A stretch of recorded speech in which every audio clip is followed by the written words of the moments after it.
Hey, family, this is Neo Griot, and I am your Afrocentric, Pan African, secular, humanist, atheist, and skeptic host of the Rational Black Thought podcast, where we don't do feel good pieces, we just tell the hardcore truth. And this is episode number 267. It is titled from lyrics from a Jay Z song. Y'all think it's bougie. I'm like, it's fine, but I'm trying to give you $1 million worth of game for $9.99. And that song is from or that lyric is from a song titled "The Story of O.J." from the album 444, and that's Jay Z's financial and racial reality track. And it's about ownership, credit, generational wealth, and the fantasy that having money makes you not black. Now, the whole song that I took this title from uses OJ as a symbol of that delusion with the line, I'm not black, I'm OJ, where Jay Z said, okay.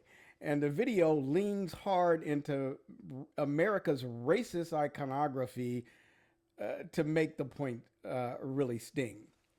So when Jay Z says, I'm trying to give you $1 million worth of game for $9.99, he's basically saying that people were calling him bougie because he was talking about assets and ownership, real estate, artwork, etc.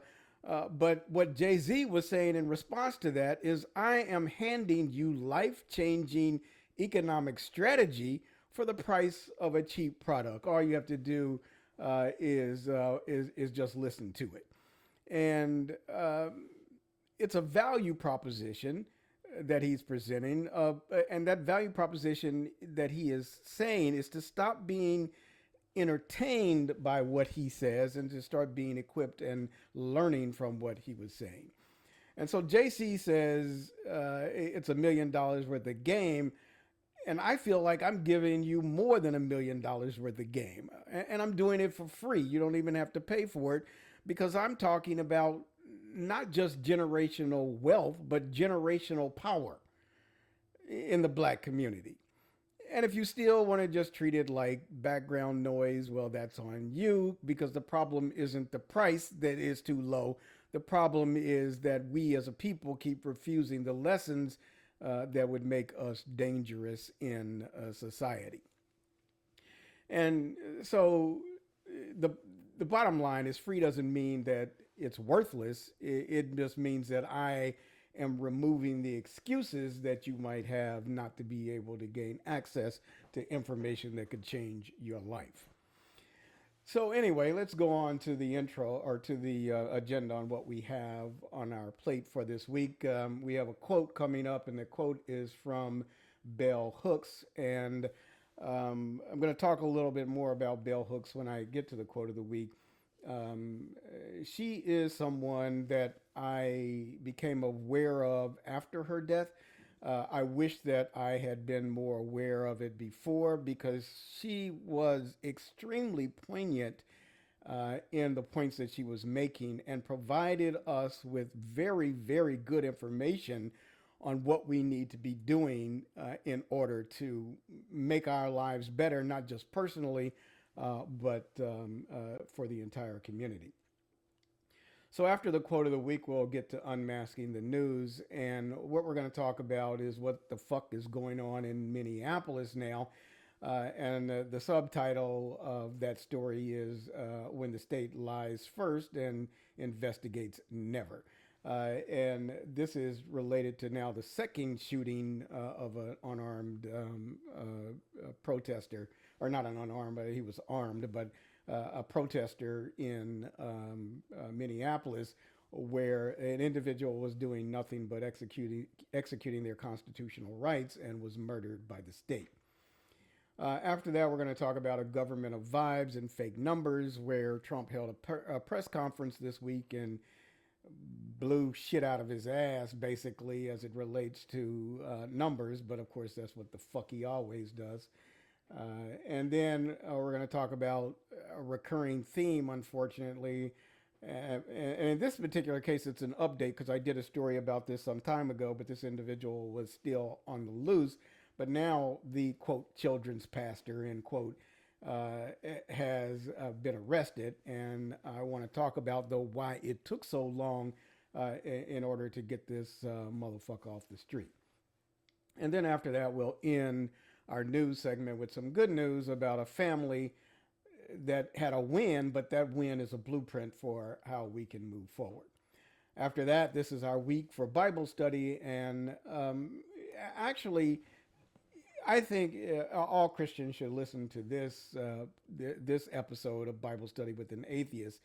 The theme or the title is Build a Belief Workshop: Christianity as a Personality Cult.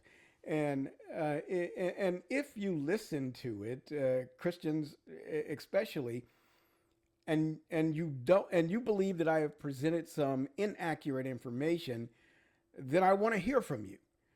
But if the information that I present is true, then I think it's time for you to re-examine what you claim to believe and what that has to do with the overarching worldview of your life as it relates to things like sin and the resurrection and your own ability or potential to live an everlasting life.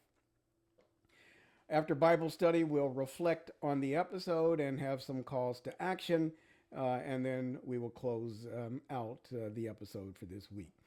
So what we're going to do now is just take a quick break, and then when we come back, we will get to the quote of the week. And as I said, the quote of the week is going to be from Bell Hooks.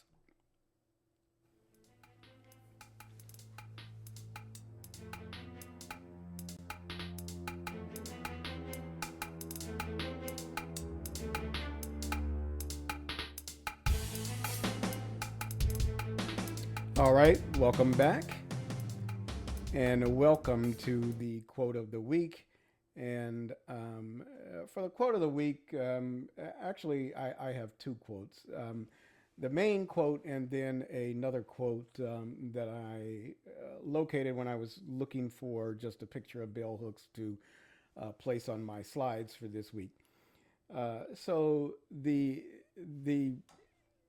reason for the quote this week is I wanted to take this opportunity in the quote of the week to anchor our episode with this quote from bell hooks, because I think that it is going to set things off on the right term.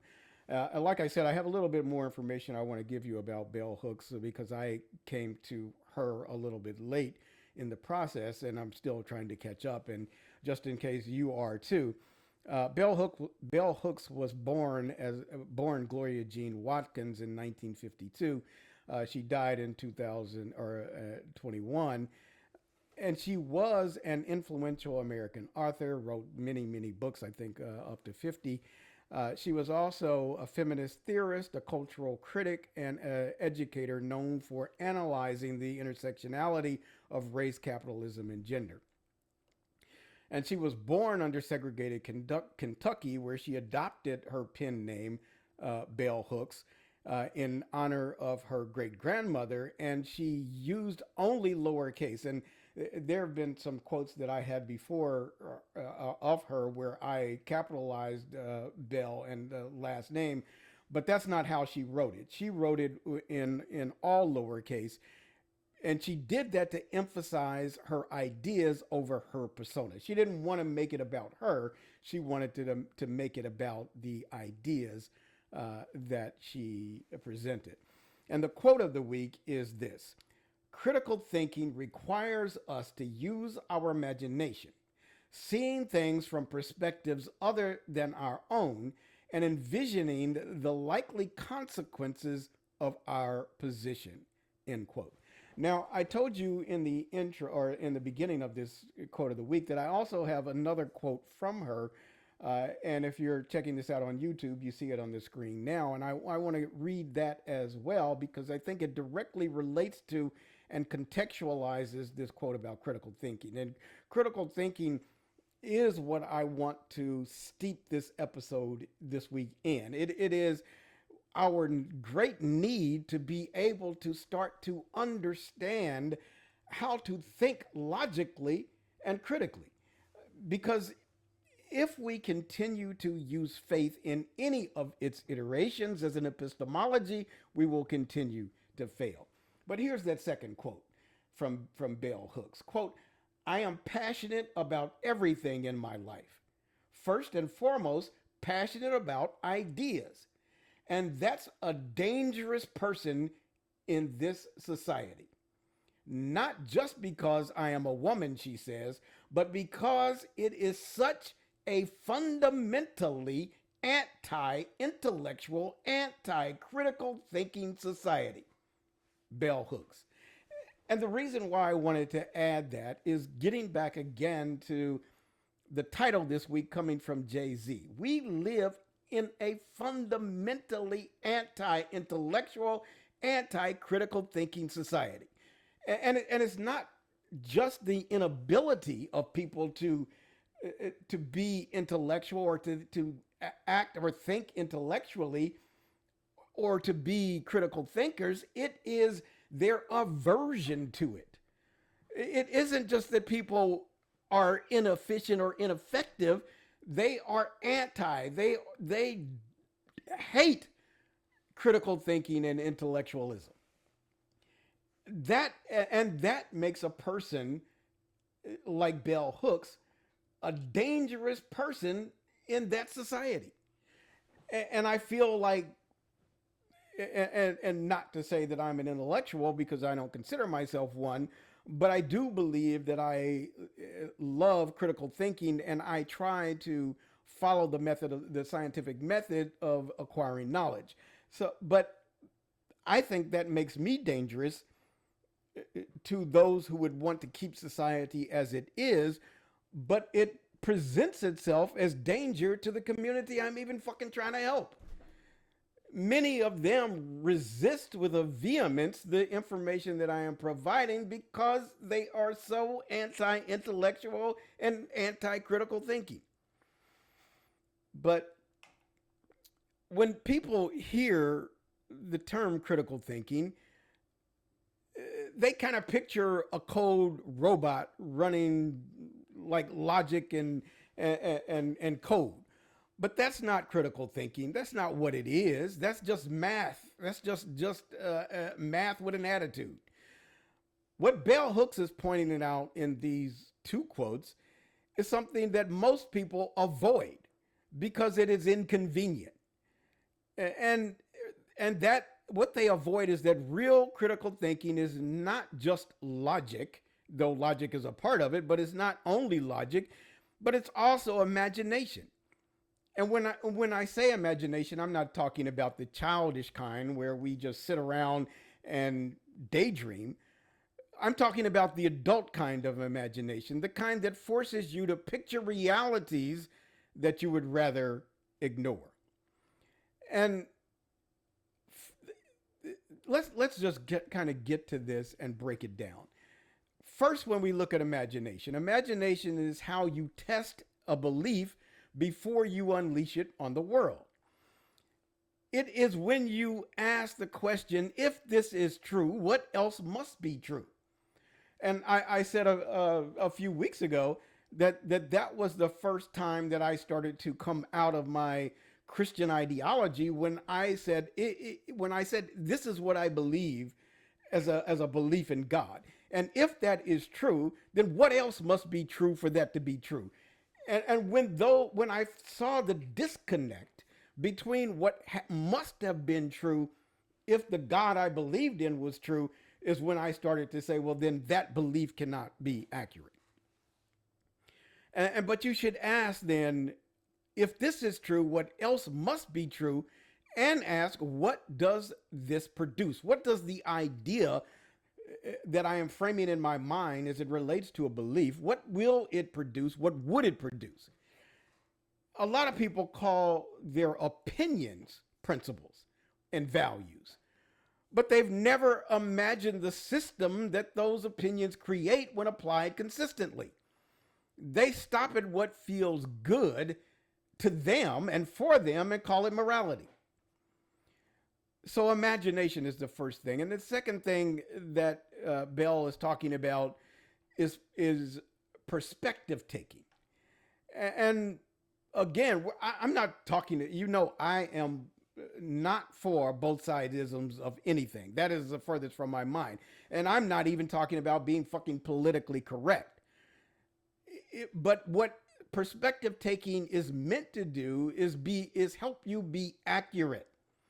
If you step outside your own viewpoint, then you can get a different point of view. But if you can only reside within your own box, then you're not thinking, you're just repeating yourself with confidence over and over and over. It's like a motivational speaker I used to listen to would always say that sincerity is not a measure of truth because people can be sincerely wrong.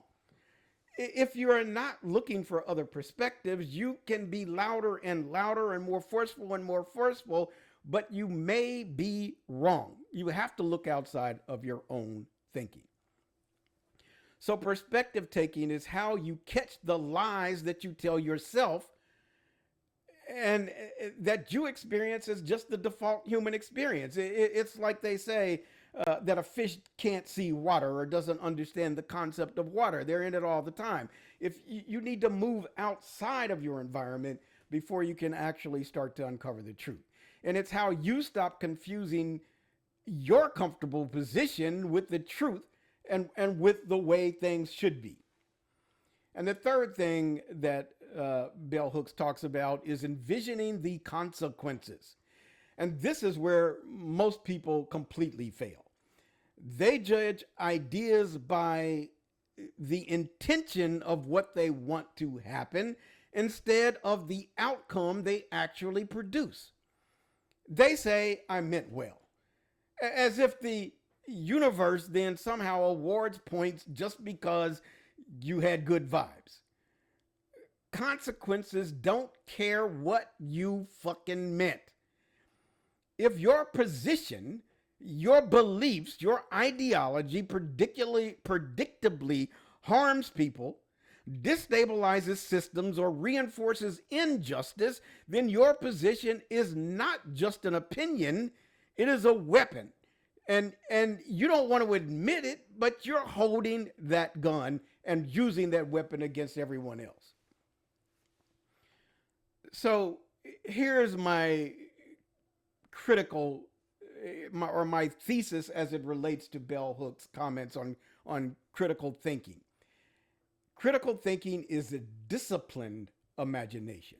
It's the ability to run your beliefs through reality, through other people's lives that will be impacted, and through the future before you declare yourself as right.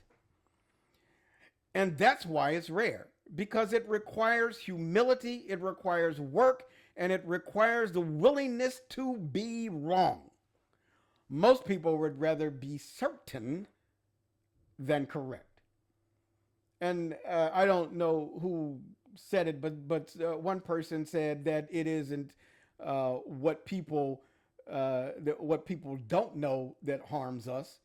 It is what they do know for certain that just ain't true. And that is what most people do. And so that's Bell Hooks giving us the standard. And that standard is if your thinking never leaves your own head, never leaves your own tribe, and never checks the downstream effects, it can't be called critical thinking. It's just self-justification and rationalization with a different fucking vocabulary. All right, that is it for the quote of the week. So let's go ahead and take a quick break. And when we come back, we're going to get to the news.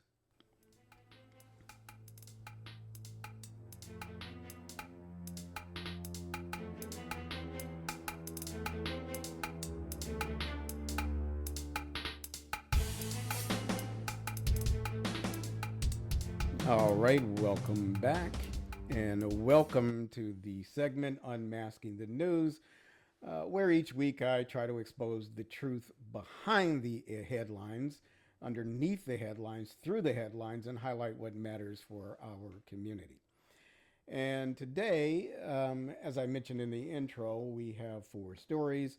The first is what the fuck is going on in Minneapolis. The next is about Trump's so-called cabinet meeting. The third is about a self-described children's pastor who was actually a predator and the system that protected him. And then finally, we're going to close out with a family that built a business together, and I believe a blueprint for the rest of us. But anyway, and I hate to say this, and because of my podcast is already going to schedule to run a bit long based upon the content I have. But before we actually get to the news of the week, there's a couple of other stories that came in late. But I want to go through them briefly before we get to the 4 stories that I have on the list.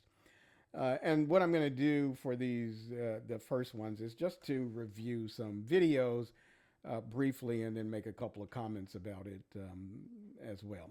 So here's the first one. And this was, which you probably heard or saw now, Ilhan Omar was I wouldn't say it was attacked because the idiot just sprayed some vinegar on her. But nonetheless, she was interrupted while she was holding a cabinet meeting, or not a cabinet meeting, a house. DHS Secretary Kristi Noem must resign or face impeachment.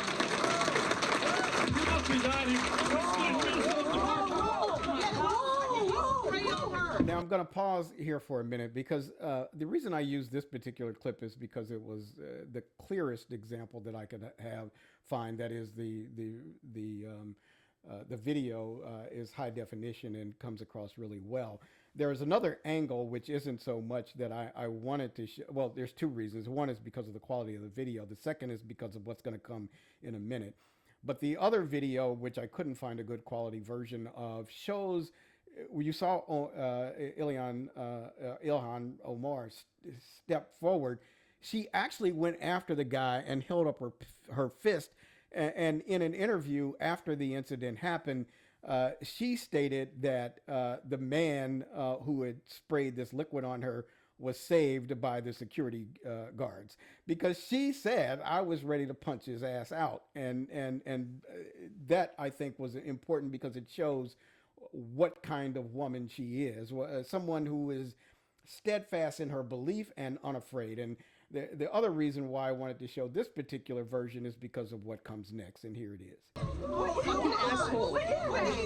I don't know. Oh my God. Now, first of all, if you didn't hear it, she called him an asshole. So that's one thing. Oh my God. Oh my God. He sprayed something on her. I need a napkin to know nothing. It smells terrible. No, we'll go. No, we will continue. No. Ilhan, you need to go get checked. No, We will continue. These fucking assholes are not going to get away with it. need to go get. She said, they were trying to get her to leave, go to the hospital, get checked out, see what was going on. But she said, no, we will continue. These fucking assholes will not win. Now, that is the kind of politician that we all need.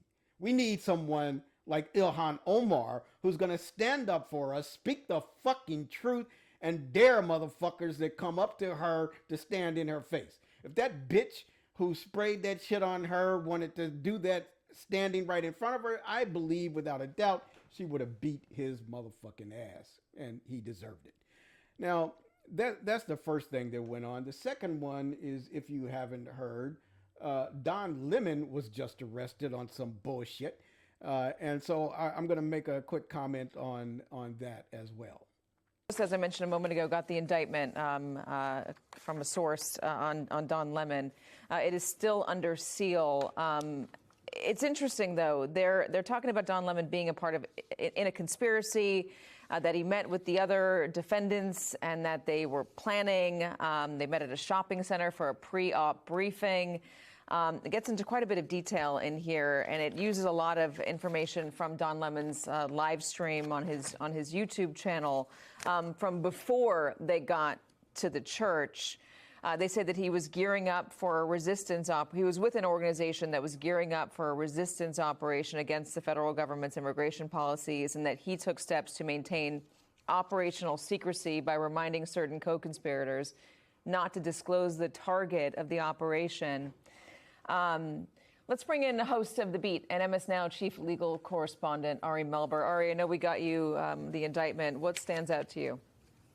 Well, this indictment, among other things, attempts to criminalize reporting, criminalize asking questions, criminalize what is widely understood as journalism, even though there's robust debate about exactly where those lines were, and your coverage earlier today was discussing that with some of your guests. So jumping right into it, on page 11, the Justice Department under Donald Trump is claiming that one of the overt acts in furtherance of a conspiracy or crime, so that this is an element of the crime, is that, quote, Don Lemon peppered the pastor with questions, quote unquote.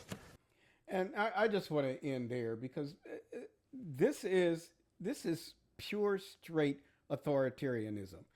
What they are saying is an element of a crime that Don Lemon supposedly committed was that he asked a bunch of questions to someone who was supporting ICE. How can asking a question in a so-called democratic society be a crime? It can't be a crime, and the fact that that's what they are charging him with shows you without a doubt that this country, we are not in a democratic slide anymore. We're not. We are not in a soft authoritarianism. We are in a full-blown authoritarian state. And to help explain this, again, before we get to the actual news for this week, before we even get to that, I would ask you this question. If you don't believe what I just said about us being in a full authoritarian state, how do you believe that Russia is an authoritarian state? Because if you do, the Russian Constitution describes itself as a multi-system representative democracy. That is how Russia's Constitution describes it. And in some of the other literature, Putin approved, it says that Russia is a sovereign democracy. But nonetheless, Russia is considered, both inside and outside Russia, as a democracy. However, most of us know that it is an authoritarian state, a one-party authoritarian state. And that is exactly what we have in the U.S. today. But anyway, I've talked a lot about the stories that aren't on our plate for today. Let's go ahead and get to the ones that are. Now, I was going to show a video on this first story because, or not the first one, I'm sorry, the second story.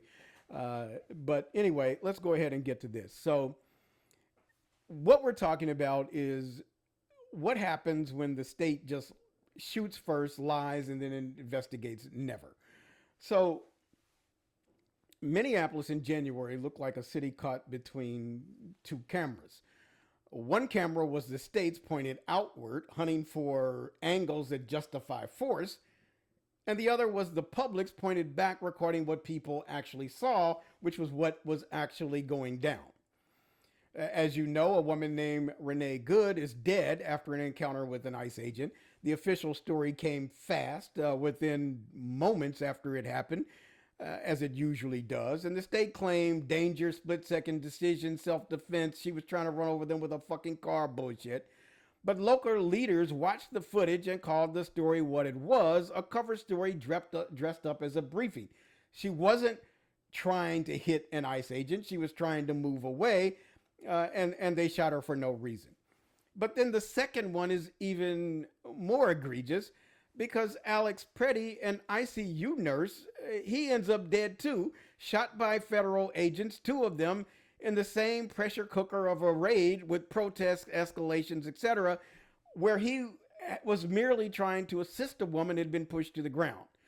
But what does the state do? More claims, more justification, more certainty from people who were not there. But then more video from multiple angles, and then the familiar tightening around the language, the slow pivot from confident accusations to careful phrasing. So now they want to try to, at first they were trying to say that because he had a concealed weapon, but he had a concealed weapon permit. First they were saying that he brandished the firearm at the cops. He didn't. The video clearly shows that he had his phone, and what he was trying to do was simply to assist someone who had been tackled by ICE. So the script never changes. The body hits the ground. The press office starts working overtime to decide what the body meant, what happened, what they were attempting to do that resulted in their death, how to blame the victim. So in the streets, people did what people do when the state kills and shrugs. They gathered, they shouted, and they demanded accountability. And if you're looking at this on YouTube, you see I have a screenshot of it. They came out in the fucking code to demonstrate against ICE. And the thing of it is, and this is unfortunate, I believe they are doing everything they can, and they are doing the right thing in Minneapolis to protest against this violence. However, it has not, and it will not be enough. And these people that are protesting, what does the state call them? Agitators. That word is a weapon. It is a political category disguised as operational language. It tells the public that resistance is the problem, not the killing, not the murder. It is the fact that they were resisting the state. And it tells the police and the agents that the people in front of them are obstacles, not citizens. That's the resistance. You need to wipe them out. And it's also the first brick in the wall that separates public safety from public freedom, and where the citizens become the enemy. You can already feel the logic forming. If the dead were dangerous, then the state is righteous. If the protesters are agitators, a crackdown is necessary. If a crackdown is necessary, anything that happens during the crackdown becomes collateral. That's how a democracy learns to tolerate civilian death, one press release at a time. And like I said at the beginning of this, we are already past sliding into authoritarianism. We are fully there. And the fact of the matter is that we as black people, we already recognize what's going on. We have watched the state rename violence towards us as order for generations. Fucking war on crime and all of the other bullshit which they use, like safety of a community to crack down us and create this incarceration, massive incarceration system that just takes our people off the streets and locks them up in jail forever. So if you want the meaning under the covers, it's simple. When the state can kill citizens during a political operation, smear the dead, brand the protest, and keep the machinery running, then it learns that it can do it again, and it will. This will not be the last incident. All right, let's move on now to the next story. And in this particular case, I'm just talking about Trump held his first cabinet meeting. And this is actually the one that I did have a video for, because I'm going to go through some false claims that Trump made. And AP did a good job, the Associated Press, of fact-checking him. And there was a video on that. But since I played the other two videos in the beginning, I don't want to elongate this much longer. But if you're checking it out on YouTube, there's a cartoon of the cabinet meeting with Trump sitting butt naked with a fucking crown on his head and all the other sycophants around him talking about what a great person that he is and how wonderful his suit looks because the emperor has no clothes. So I want you to picture this scene, and you can picture it just as it is shown on the screen here with Trump fat naked ass in front of a bunch of people talking about how good he looks. But it's a cabinet meeting. Cameras are rolling, smiles locked in place, Trump at the head of the table, the kind of room that's supposed to be about governing, but instead it reads like a sales pitch instead. And the Associated Press did what journalists are supposed to do. They checked the claims, and what they found is quite simple, that the administration is governing with a rhetorical narrative.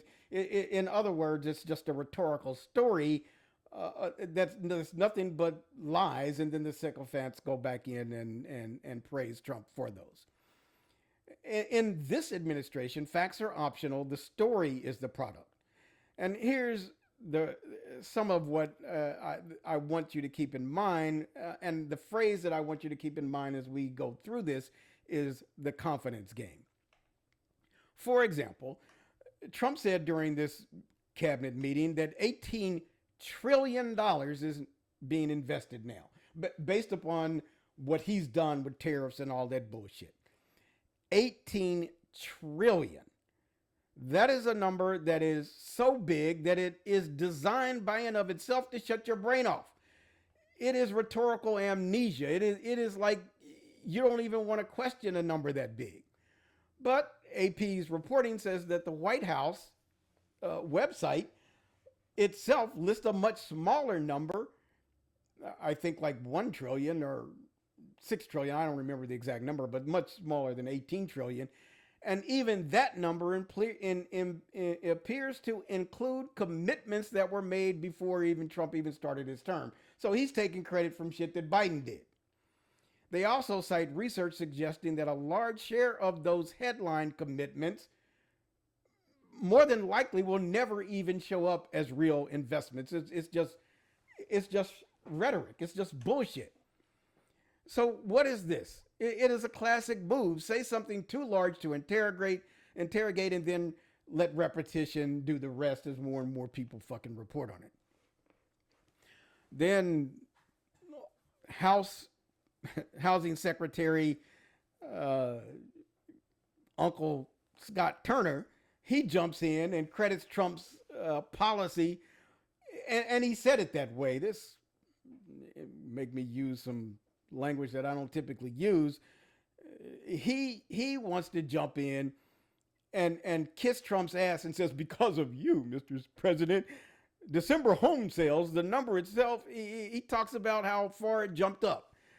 Now, the number that he gave is real, but the so-called miracle he cites in the process is fake. AP notes that the rise was modest by any other comparisons, and other forward-looking indicators were not as rosy. It was a small uptick in sales, but that doesn't mean that affordability is solved. It does mean that inventory is fixed, but it does not mean that black families suddenly have access to home ownership. It means that someone found a headline only and put that out there, which is what this dude did. And then also some other metrics in the housing industry showed that there could be some problems coming ahead, but of course they didn't discuss that at all. Now let's go to California, since Trump's got a hard-on for Gavin Newsom now and anything in California. And so Trump claims that rebuilding in Los Angeles after the 2020 wildfires is basically stalled. He said some nonsensical bullshit like they should have let the water from the Pacific Northwest run down into California, which he said was freely available, when there is no pipeline of water or no kind of a corridor for water from the Pacific Northwest into Los Angeles. It doesn't exist. But he claims that because they had the wildfires, that they're not building any houses. He said, quote, like 3 houses are being built, end quote. But AP reports that county and city data shows thousands of permits issued and hundreds of homes under construction. There are some bottlenecks, but they're tied to insurance payouts and funding. So it isn't the city or the state that is having a problem. It is the fact that these fucking multi-billion-dollar insurance companies and their leaders are the ones that are preventing the rebuilding from taking place. But next comes what I think is a critical move that many people miss. And Trump signs an order pushing federal agencies to look for ways to preempt state and local permitting rules to let builders, quote, self-certify. So he's saying there's too much regulation. But let me translate what self-certification means. It means Trump trusts the builder, he trusts the contractor, he trusts your developer, and he trusts everybody that's going to make money. But it's less oversight, less transparency, and less public control. It means more opportunity for crony contracts and corner cutting, more bad rebuilding efforts, more skimming off the top, more building fat cats' pockets, filling their pockets, and less quality product for you. And that is a power grab wearing a hard hat now, pretending to be disaster relief. Now, as far as I am concerned, that Trump, in everything that he is doing, here's his authoritarian communication of it. This is the roadmap. A leader makes reality negotiable. He floods the zone with claims. He uses scale, speed, and spectacle so the public cannot keep up. And then he uses the confusion to justify structural moves that expand his power. And who pays the price? Black, brown, poor people, all of the common people in the U.S. We pay. And we as black people, we pay once as workers and consumers living inside a real economy that doesn't care about what the fuck he's doing in the cabinet. And we pay again when emergency powers become normal powers, because the tools they build for one crisis never stay in that box. They bring them over to take care of everything else. So with Trump, today it's wildfire permitting and self-certification. Tomorrow it's voting rules, protest restrictions, federal deployment, surveillance, etc., etc. Same logic, but different targets. And, you know, here are the 3 things I want you to take from this story. Treat big numbers like marketing until they prove otherwise. So when Trump it talks about it, whether it's the big numbers in reverse of lowering drug prices by 100, 200, even up to 600%, that's just marketing until he can prove it, which he can't prove that because it's a factual impossibility. And then watch the mechanism. Preemption and self-certification or structural languages that they use. So watch what they're talking about. And when they lie easily about simple things, they're practicing. They're practicing for bigger lies. So just know that that is coming. And this is what government looks like when it's selling you a story that it's trying to call leadership. Let's go on to the next story in this pathetic motherfucker. And if you're checking this on YouTube, you see it on the screen, his mugshot on the screen here. And like I said before, this is a story that I talked about before of where there was an organization, I forget which one it was now, that did a analysis on this individual and a documentary, went into some very, very deep reporting on all of the accusations that had been against this guy. But at that time, I think 6 or 7 months ago when I did that on this podcast, he was still out doing what he does because the system had not yet caught up with him.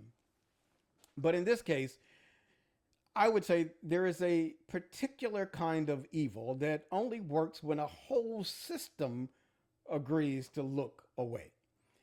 And it starts with a church hallway, bright posters, summer camp flyers, smiling adults with clipboards, and a children's pastor. This guy in the mugshot, that was his moniker. That's what he called himself, the children's pastor. So it starts with a children's pastor who knows exactly how to sound gentle. And then what happens? Parents hand over their kids because they think they're handing them to God. And they are really handing them to an institution that has learned to protect itself first and protect its predators over its victims. Joseph Lyle Campbell, the name of this asshole, is a former youth pastor in Tulsa. He has been indicted in Oklahoma on charges that include first-degree rape and lewd or indecent acts with a child under 16. Prosecutors allege the crimes happened in 1984, including the rape of an 11 or 12-year-old girl in the garage of his home and the sexual abuse of a 14-year-old girl at the church where he served as a youth pastor. In 1984, that's when this shit happened, and that's when the church and everybody else knew about it. And this is the part where some people will start saying, well, let the courts decide. But sure, let the courts do what the church refused to do for decades. The church should have already turned this motherfucker over. They already had all of the accusations that were against him. Because the real story is not simply one predator. The real story is the ecosystem that allowed a predator to stay in proximity with children long enough for trauma to become a life sentence for them. The U.S. Marshals say that Campbell is accused of victimizing underage girls dating back to, get this, 1970s. So the crimes he is being arrested for happened in the 80s, but he has been accused of victimizing underage girls as far back as the 70s, with allegations spanning more than 40 years. So they arrested him in Missouri after developing information about his location and coordinating that with other agencies. But think about what this means in human terms. We're talking decades.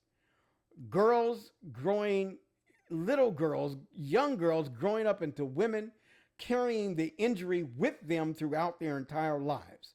Families living with the unanswered questions. People inside the church hearing rumors, receiving warnings, watching patterns, then deciding that the safest move was silence. That silence is not neutral. Silence is protection. Silence is an accomplice. Silence means that they should be charged as accomplices to this fact. Campbell didn't operate in a vacuum. He operated in the most forgiving environment that a predator can ask for. One that puts a predator on a pedestal and says, don't fuck with the man of God. They give him unearned authority that he used against the victims of the church, and the church decided that it was better for them to protect him than it would be for them to protect the victims. And this is why this is not just a case of an indictment of one man. This indictment itself is of an entire pipeline of failure. The failure point one is the church that elevates spiritual authority above accountability. Failure point two, denominational structures that move people quietly from one place to another instead of exposing them loudly and turning them over to the police. Failure point three, civic systems that make survivors do all the heavy lifting while the institutions lawyer up and are able to bully the victims into submission. And failure point four, a culture that treats a good reputation as a greater moral good than child safety. The victims were expected to carry their pain in private. The institution was allowed to manage its risk in public. That is the trade. Children pay and institutions thrive. So the bottom line is, and I say this pretty much every week with this story segment, it is time for us to move away from this shit. I mean, at the very least, you have to start vetting these individuals that you're handing your children over to. I mean, you wouldn't want this individual to be teaching at your child's school with all of these accusations. So at the very least, have the same kind of preventive measures in place that you would have for a school. All right, let's go on to the next story and to close out with some good news. And this is, I'm saying, a family win and a blueprint. So now I'm going to present this story, but I'm going to present it with a bit of a caveat. I found this story in multiple places, so I'm pretty sure that it is real. However, I looked for some details on this particular business, i.e. the business website, et cetera, to get more current information about their operations, and was not able to find anything. I did find some videos that the company put out, but they had very low viewership and didn't they did provide some information on where to get more information, but those sites did not work. So I'm just giving you that as a background to say that even within that context, this is still a good story, a good news story, but I don't know how successful this operation is as of today.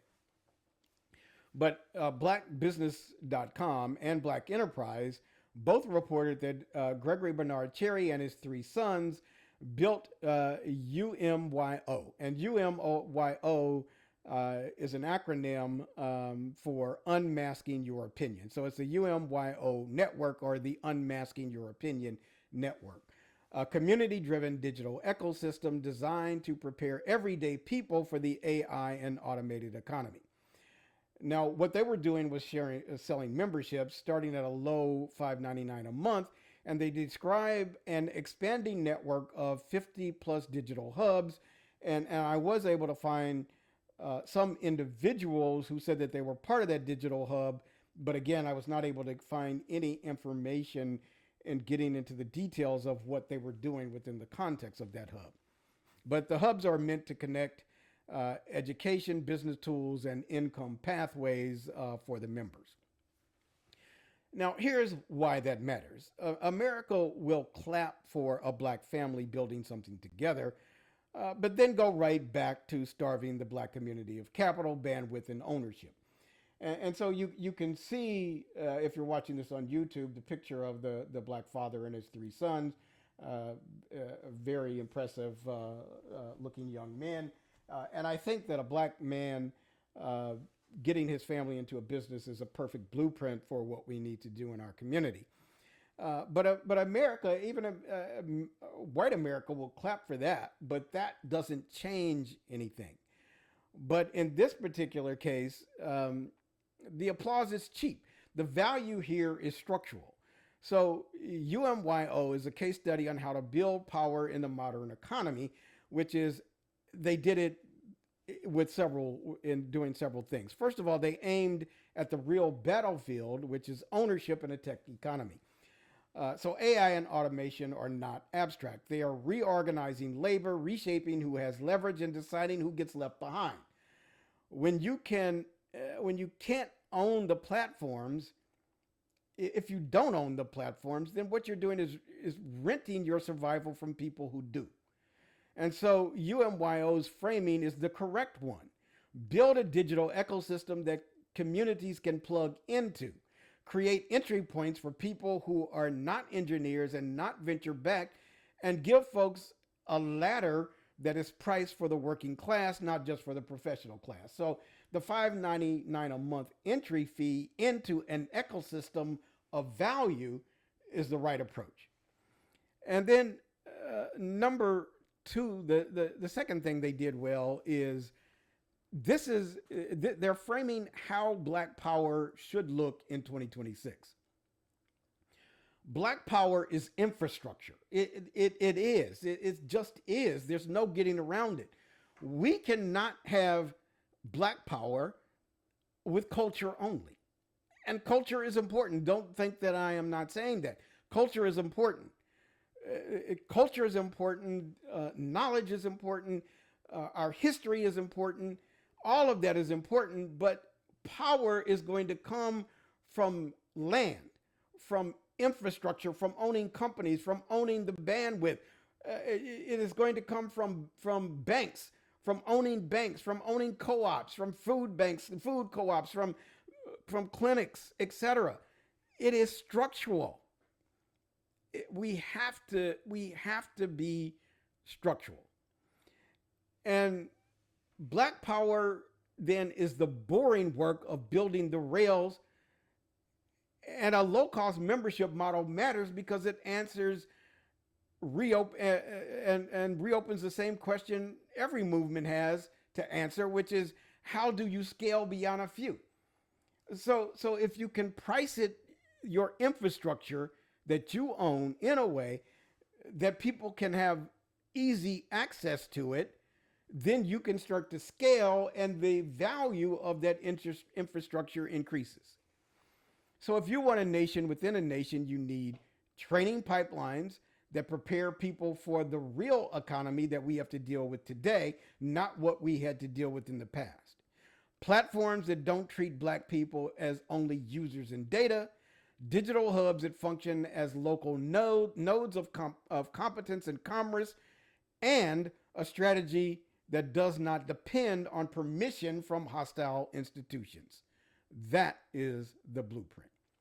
And so the question that I want to end this on is, do we stay trapped as consumers in someone else's ecosystem, or do we build ecosystems of our own? UMYO is a reminder that the future isn't often the distant future. It's not just coming, the future is being built today.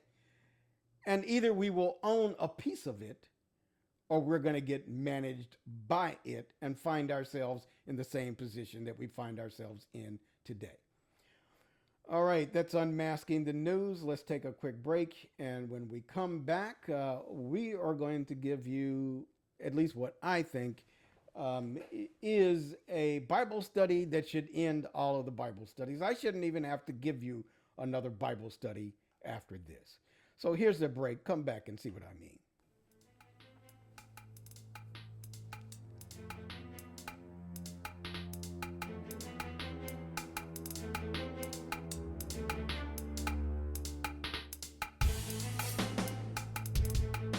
All right, welcome back.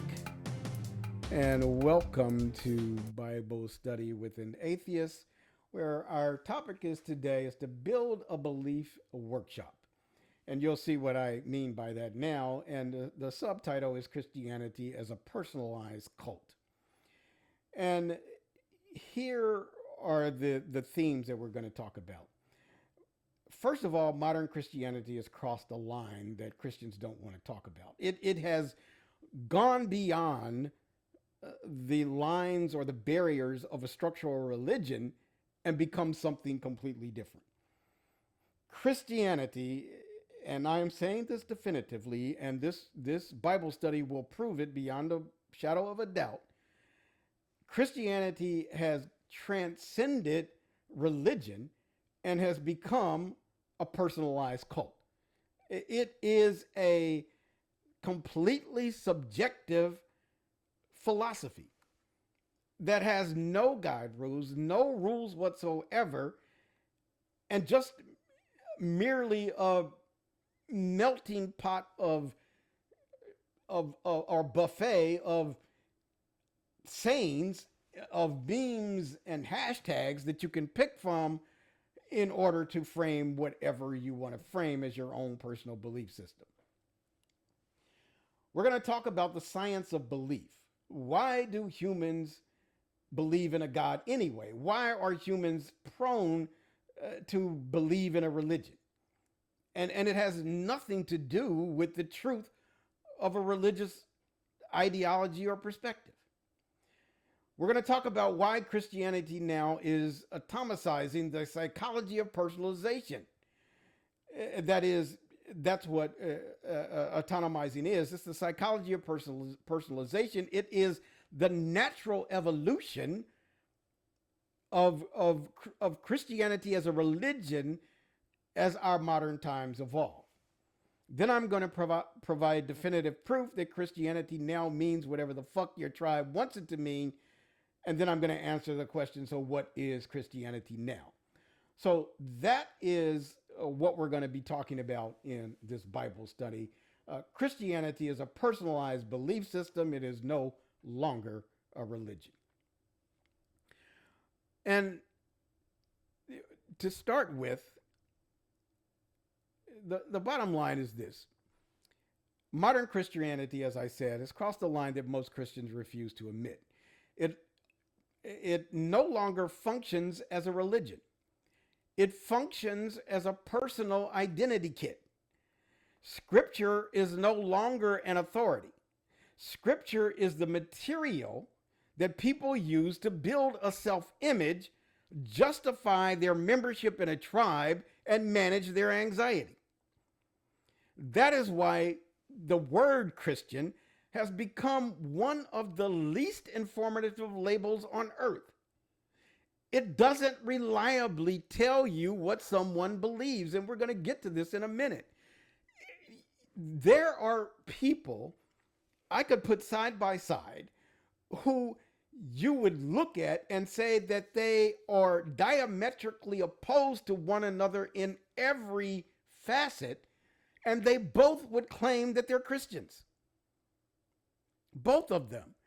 Saying you are a Christian doesn't mean a goddamn thing anymore. So what Christianity now, it not only doesn't not tell you what someone believes, it doesn't tell you what they do. It doesn't tell you what they accept or reject. It doesn't tell you what they're willing to sacrifice. It tells you that they are part of a vibe.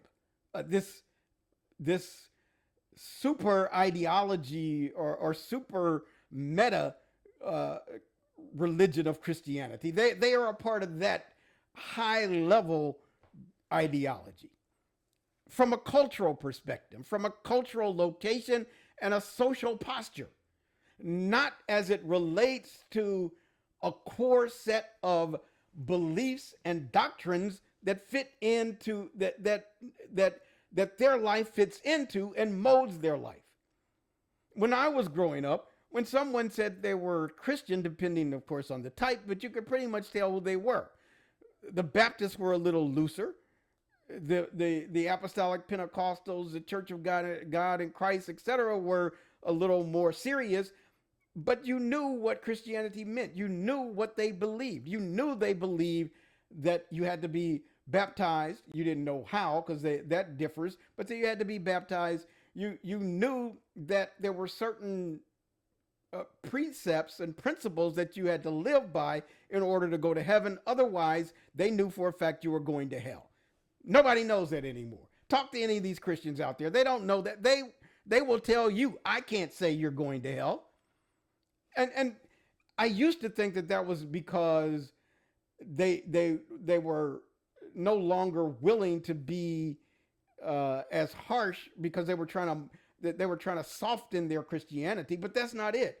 The reason they say that is because they are doing shit themselves that would send them to hell under the old guidelines, but they don't believe it anymore. They don't, and so I'm getting ahead of myself. So let's go on and get to this. So when I say that Christianity has become one of the least informative labels on earth, I don't mean that as an insult. I mean it as a diagnosis. And I have just recently come to this conclusion.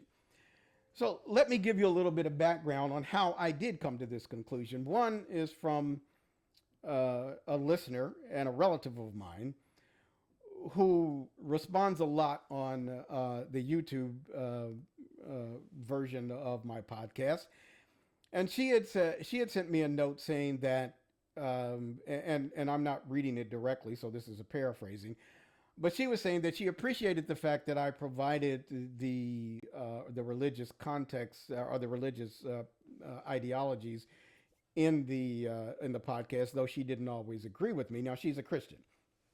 She doesn't agree with me, but she said I do agree though that that there are a lot of different denominations, a lot of different religions, but she said, but things have changed over time. She said, I no longer believe X, Y, Z, etc. She said for herself, I no longer believe this, and she had said, so I have evolved my ideology, and now it is more of a personal belief system for me rather than me believing everything that someone else says the Bible means. Now, that sounds like it's maturity, but it's not. It is keeping a shell. It is keeping the shell, the word Christian, I am a Christian, but gutting it out and having nothing inside of it, so it's empty. It means nothing. And the other thing was a good Christian who is another relative of mine. She was having a conversation with my wife, and in talking about Trump, she said, "And this motherfucker," and my wife and I started talking about that after the conversation, because this is a person who is supposedly a Christian, and I don't mean it that way. Supposedly was not the right word. I take that back.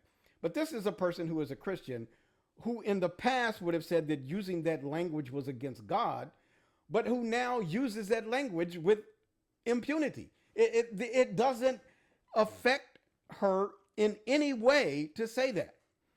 Now, I was going to relay to her the scripture where Paul says that Jesus said, it is not what goes into their mouth that condemns them, it is what comes out of their mouth that condemns them.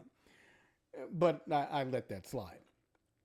But this is where I begin to get to this idea then that Christianity is no longer a collection of people with the same belief. It's not. So let's go back and talk a little bit about what did religion used to be.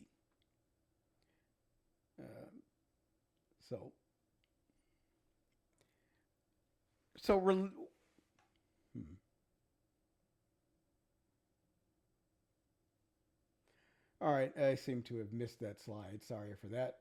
But anyway, so what did religion used to be? In the classical form, religion is not just a belief. It's not just a belief system. It is a coordinated system. It is a shared story about reality. So that is what how a religion used to function, as a shared story about reality. What was real was inculcated into the minds of those people who believed in that particular religion. So what existed as real and true came from the religion.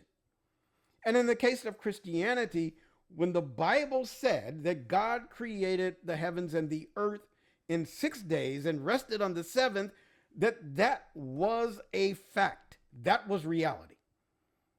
When it said that a individual got swallowed by a big fish and was in its belly for 3 days before being regurgitated on land, that was true. On and on and on. That was reality. It was a shared story about what reality meant. It was a shared moral order. True religion, if you are a Christian, and in the past with Christianity, there is no way you could accept the gay community, because the moral order of the Christian religion dictates that sex between members of the same sex is an abomination to God, amongst other things that are abomination, which Christians don't believe anymore. But it used to be a shared moral order. It used to have shared rituals. Everybody did the same thing, and the baptism, the communion, et cetera, et cetera. There was shared authority. That is the hierarchical structure of the Christian church as a religion was the same, and everybody followed that model. And there were shared boundary maintenance. What do I mean by that? It told you what was in and what was out. When I was young and a Christian, women wearing pants was a sin. Not and it is hard. It is hard to communicate this, because it wasn't just that it was not modest or not, because you could have on a modest pair of jeans. It was a sin. It was antagonistic to God. That is what I was taught, and that was the religion that formed the basis. But now people say that they are maturing from that. They're maturing from religion. So now pants are no longer sin. So now women cutting their hair is no longer wrong. It was in the past. That was the structure, the boundaries of the religion. So a religion used to be a social technology for building cohesion and regulating behavior, a kind of operating system for the group and for the life of the group. And for most of history, Christianity tried to be exactly that, for most of history. So you might say, well, what changed? Well, here is what changed. It is the science of belief. So let's be clear about something, and that is that religious people, something that religious people hate hearing. Belief is not a rational conclusion. It isn't. We do not form beliefs out of a rational assessment of facts. Belief is a psychological and a social output and a construction. The cognitive science of religion is blunt about this. The human mind comes with features that make the supernatural beliefs easy to generate and transmit. And there are many mechanisms that the mind goes through to do that. Now, if you're checking this out on YouTube, you can see that I have a graph on the screen that shows the ultimate factors as it relates to a belief in God. The ultimate factors are an evolved cognitive bias or cognitive biases. What does that mean? It means that you have developed over time repeated cognitive biases, which are logical fallacies, that you have repeated so much that they concentrate into a form of a belief. So you can start to use your cognitive biases to determine what you believe about God and which God that you believe in. It is it is a combination, as the ultimate factor, is a combination of evolved cognitive biases and cultural evolution. And by cultural evolution, I mean the culture with you were born. So most of us that were born Christian remain Christian, and we'll get into this in a minute. But as our life starts to evolve, as it starts to unfold, then Christianity cannot stay the same.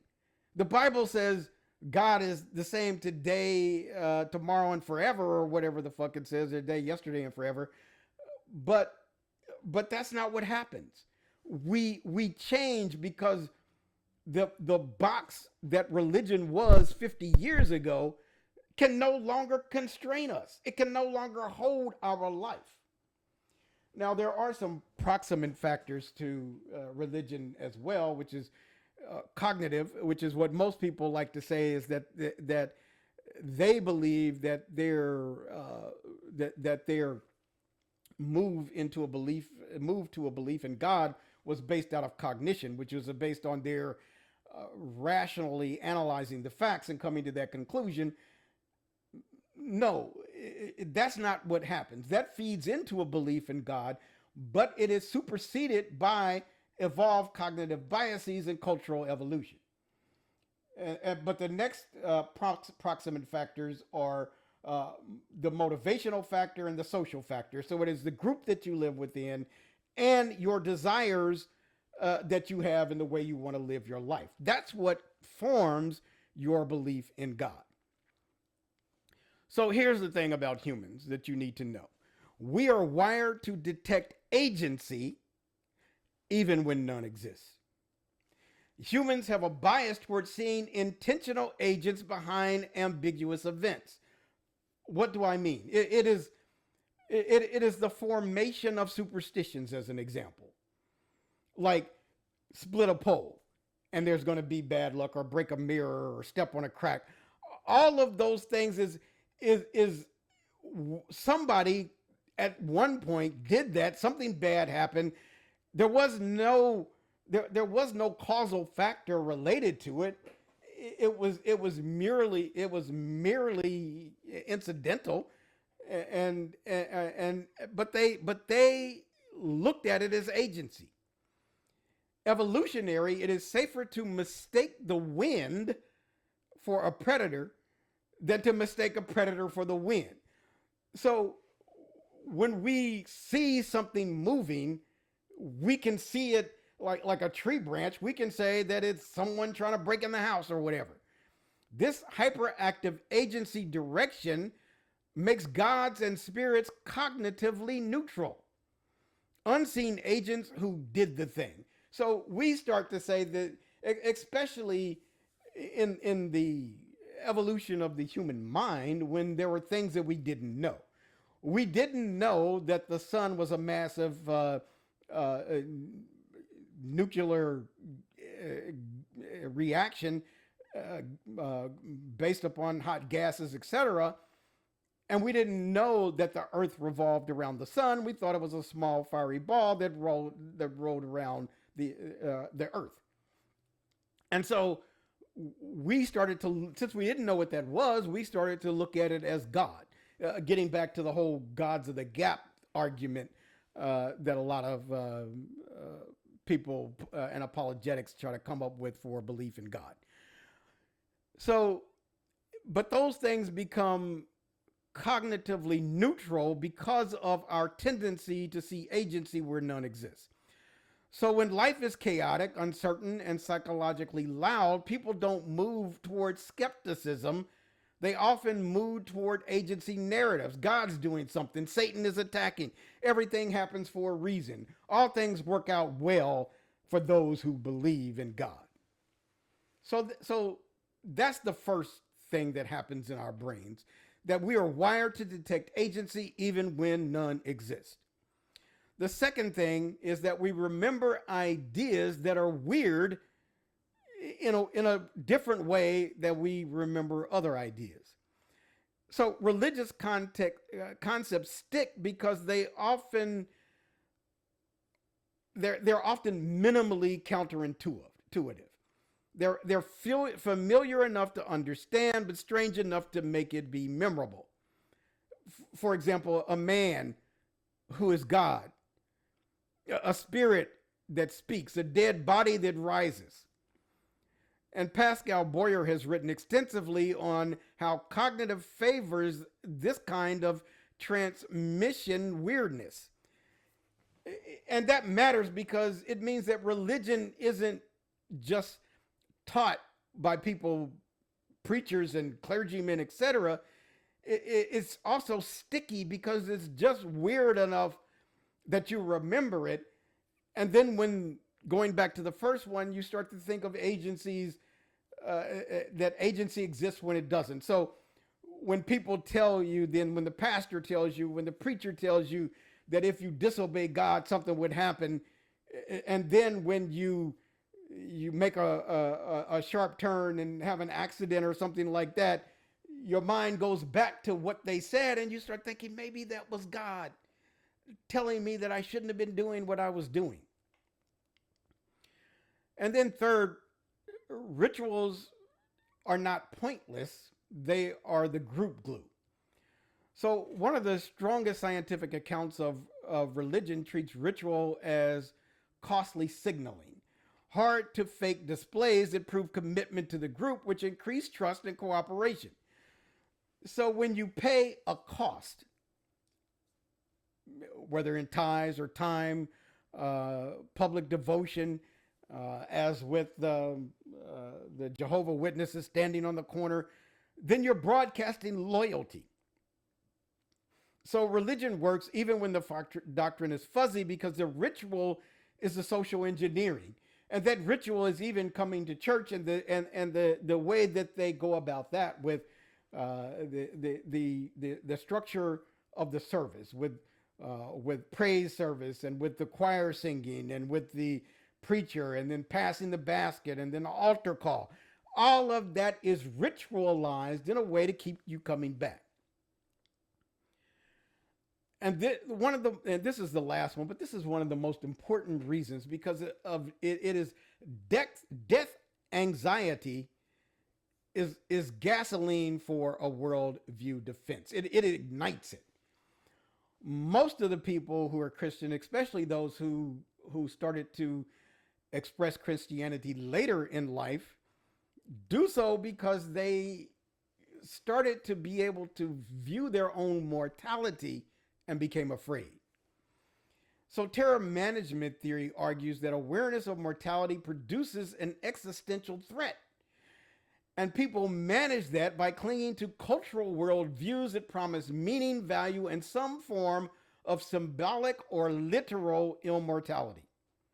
You don't want to die, so you're afraid not to believe in God because I know that once I'm dead. There's nothing there. I live in an existential world of insignificance. If you're a Christian, you live in this world of primary significance, of you at some point after your death reaching immortality. So those are the mechanics of why modern Christianity looks more like pop psych personal religion instead of a coherent doctrine-bound system, because of these ways that we believe, that the mind is designed to believe, but all of that now had to fit within the modern world. And so then we take a look at then what then is going on. Why is Christianity becoming a smaller and smaller unit than it used to be? At one point, Christianity was a worldwide religion. There was only one, the Catholic faith. It was only one. And so all of the people who claimed that they were Christians did so within the context of the rituals, the rules, the guidelines, and the interpretation of the Bible through the lens of first the Pope and then the bishops, etc., all the way down the line. And it was structured. Anything outside of the Catholic religion, which was Christianity, was considered to be heretical, and then those individuals were cast aside. And then we go to Martin Luther, and we go to get to Protestantism, and then from there everything goes smaller and smaller. Then multiple denominations of Protestantism, and now even, like I am going to be showing in a minute, personal ideology. Each and every individual that says that they are a Christian believes something different than the next. So why is this happening? Well, the modern environment doesn't reward a shared authority anymore.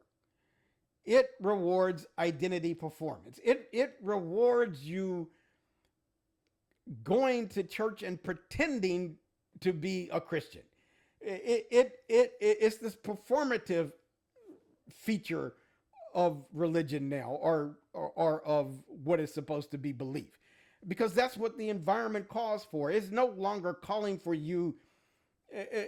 As an example, it is no longer calling for you to not have sex before marriage.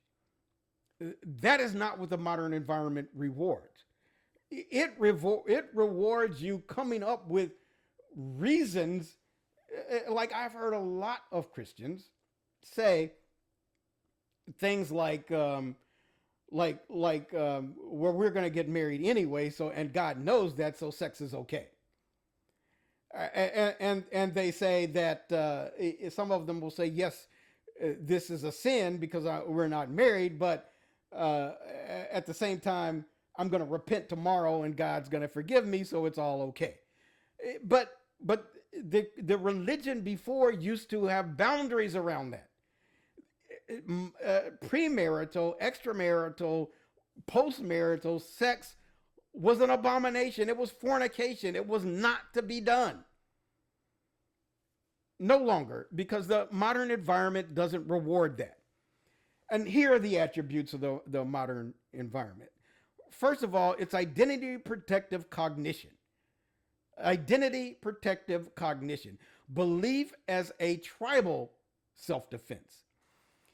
People are selectively accept and reject claims in ways that protect their group identity. And there's a scholar, Dan Kahn, and his work on identity protective cognition is the cleanest description of how humans can be highly intelligent and still use reasoning to defend tribe over the truth.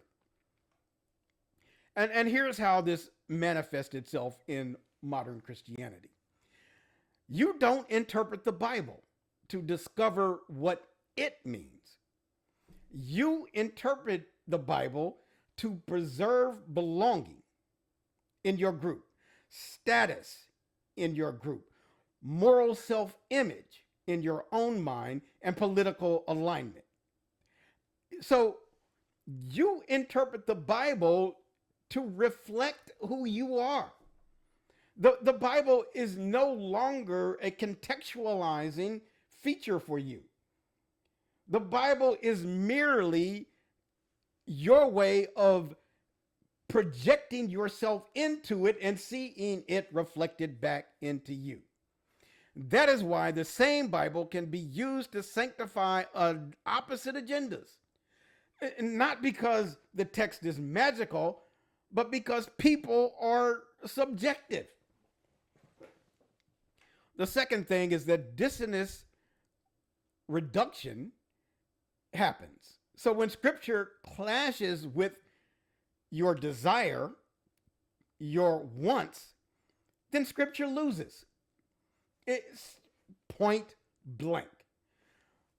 So cognitive dissonance, which of course is two conflicting thoughts in a mind, that the mind can't hold two conflicting thoughts. So if you believe that A is a sin, but I want to do A, then those are two conflicting thoughts, and you will reduce that dissonance. But again, not by searching for the truth, but instead by morphing your belief of what is the truth to fit it. So cognitive dissonance theory, even with modern critiques and refinement, captures a basic truth. People feel discomfort when beliefs conflict with behavior, and they reduce that discomfort by adjusting their beliefs and rationalizing the behavior, or of just avoiding the contradiction altogether and pretending it no longer exists. So modern Christianity gets edited into places where it collides with modern appetites. Sex is complicated now. So it's no longer the religious boundary of sex before marriage is wrong. It's sex is complicated, and nobody can really say what's good or bad or wrong about that. It gets interpreted as money is a blessing. God is blessing me with money, and therefore the more money I have, the more blessed I am by God. The hard stuff in the Bible becomes context. The inconvenient verses become metaphor. And anything that would cost Christian social acceptance is not what God really meant. And then the believer calls this process maturity, like I said, that they're growing in their faith. No, that's cognitive hygiene for keeping your self-esteem intact. You are changing what you believed about the Bible and your religion and Christianity in order to fit the lifestyle that you want to live. And for me, there's nothing wrong with that. I think you should, as long as you maintain your own values, not values that have been forced upon you by some outside entity. But don't then call yourself a Christian. Don't do that. Now, the third way that this happens is the therapeutic turn. And what I mean by that, God is an emotional support animal. It's, all the people have emotional support animals now, and that's what people use God for. So modern Western cultures treat the self as sacred and comfort as moral. That is the ideology in Christianity in the ancient past was suffering and hardship. That's what Christians were expected to go through, but not anymore. So Christianity is now remade into a therapeutic system with Jesus as the counselor. Salvation is self-worth. Sin is just negativity. You need to get that negativity out of your mind. I'm not claiming that shit, etc. And repentance then is growth. Just saying I'm sorry is enough. That is why faith often sounds like Instagram mental health language with Bible verses duct taped on top of it now. And I know I'm running long, so I'm going to try to wrap this up a little bit faster. But I want to now bring in a useful lens. And that is spiral dynamics. Now, I want you to know that I do not consider spiral dynamics to be hard science. It's not. But it is a narrative lens that captures something real, and that is that belief systems shift with the conditions. And if you haven't heard of spiral dynamics, it's Claire Graves was the individual who started the concepts, and then it was moved forward. There's a book about it, etc. And essentially it talks about individuals moving up a hierarchy of memes, as they call them, or ideologies about where they believe. But where it applies here is that old conditions support religion as authority in the past. So the history of Christianity supported religion as an authority, religion as the mechanism which structured your life, how you lived, what you did, what you said, even what you ate and didn't eat was to come from the religion. But new conditions support religion as a personalization. You're able to pick what you want.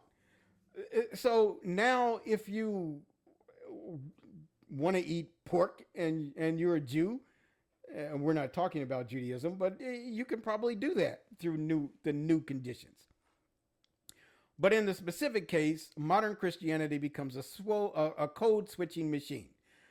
Authority talk when you want control. So when you're Ted Cruz talking about I'm for Israel because God said those who bless Israel will be blessed and those who curse Israel are going to be cursed.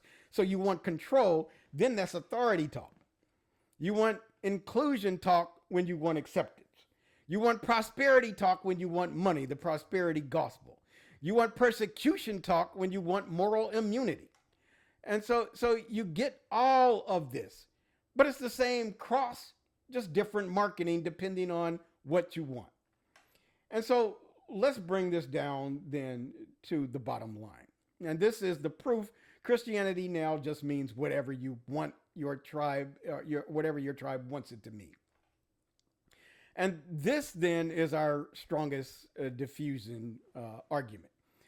And it means that Christianity now is diffused to the point of meaninglessness.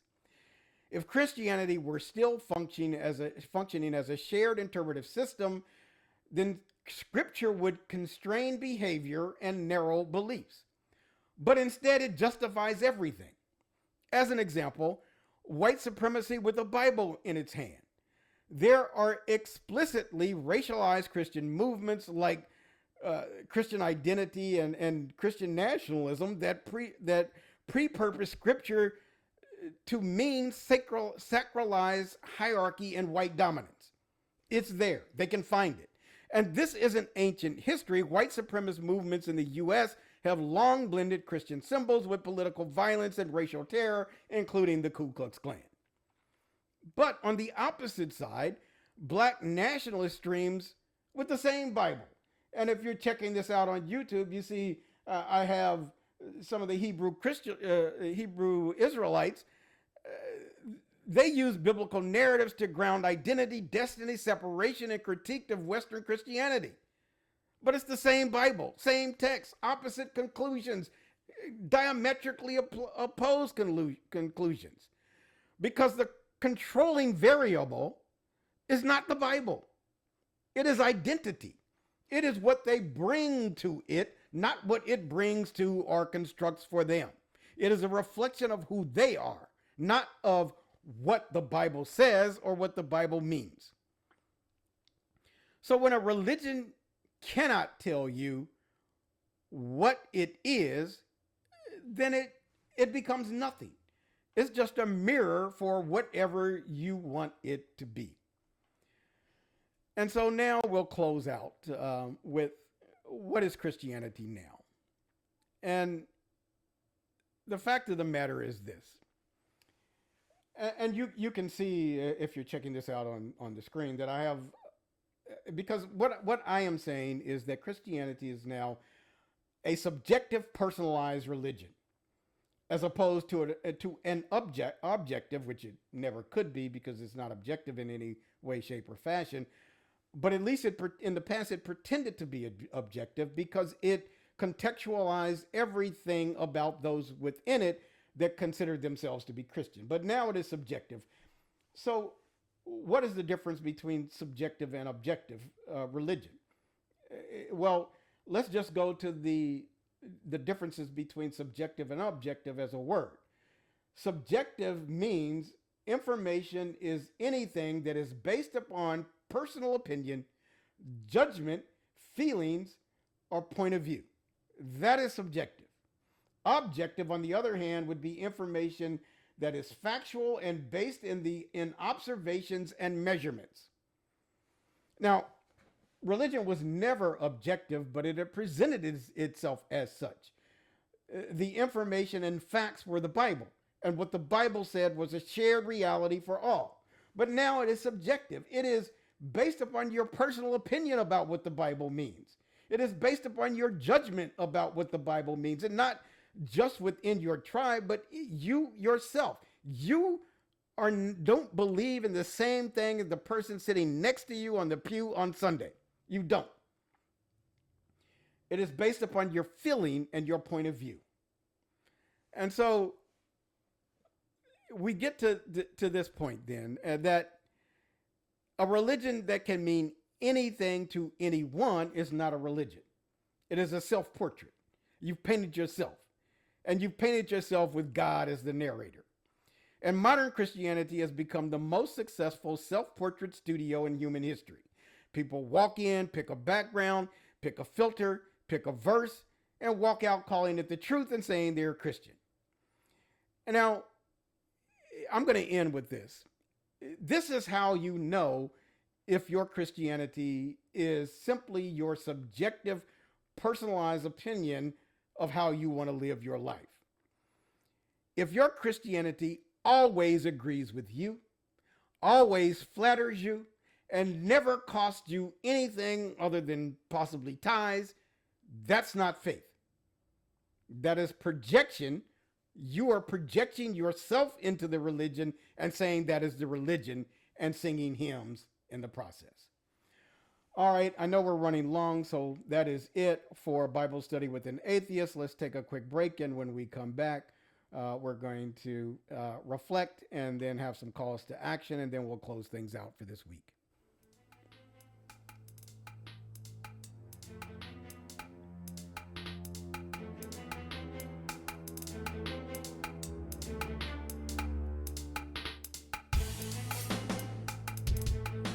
All right, welcome back, and welcome to Reflections and Call to Action. And since we are running long, I'm just going to go through this very quickly. So what did we learn? Well, this week was a diagnostic scan of the system and of ourselves. So we opened with Jay-Z's $1 million worth of game line as a warning. People confuse free with worthlessness, and then they wonder why they stay broke, disorganized, and politically powerless. We anchored it with bell hooks because critical thinking is not just an option. It is disciplined imagination and the ability to step outside of your bubble, run the consequences forward, and stop treating certainty as intelligence. Then we went into the news, where Minneapolis showed the authoritarian pattern in real time: kill citizens, control the narrative, label the crowd, and then move on. The state lies early, loud, and shamelessly because the lie buys time and consent.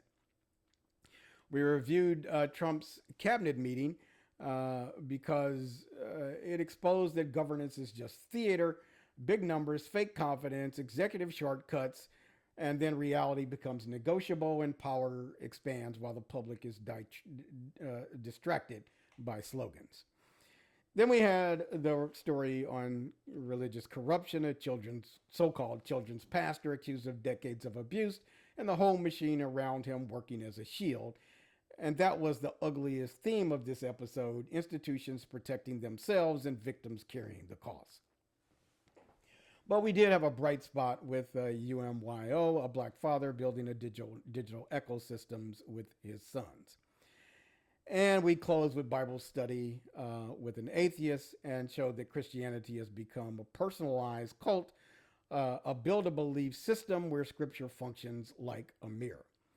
So here's the bottom line. Every segment pointed to the same truth. Power runs on narrative, institutions protect themselves, and liberation requires systems. So what can we do? Well, we can train your mind like a tool. Pick one issue you believe strongly and then spend 30 minutes reading the best argument from the side you dislike. Then write your own position with consequences included in that. Not intentions, not what you mean to happen, but the consequences of what will happen if your ideas were implemented. And again, I'm not saying to do this for other sideism, but to strengthen your thoughts. I don't platform idiots, and I always say that. However, I do want to understand the arguments from the other side in order to refine my own ideologies. The next thing we can do is harden our information diet. Stop consuming headlines as truth. Follow the mechanisms. Who benefits, what power expands, what liberties shrink, what story gets repeated. And build a local protection ethic. Whether it's, and I think you should just get out of churches, but if you're still in church, a school, club, or any kind of organization, push for written safeguard rules, mandatory reporting, and outside accountability, no internal handling, and no private discipline. And lastly, move toward ownership. Join or support at least one black-built system that trains skills, creates economic pathways, or builds tech capacity, and stop funding everyone else's future except for your own. And so we're not talking about fantasy. We're not talking as prayers as plans. If we want black power, we have to behave like people building it, not like people just wishing for it to occur. All right, that's it for this week. So let's take a quick break. And when we come back, we will close things out for this week.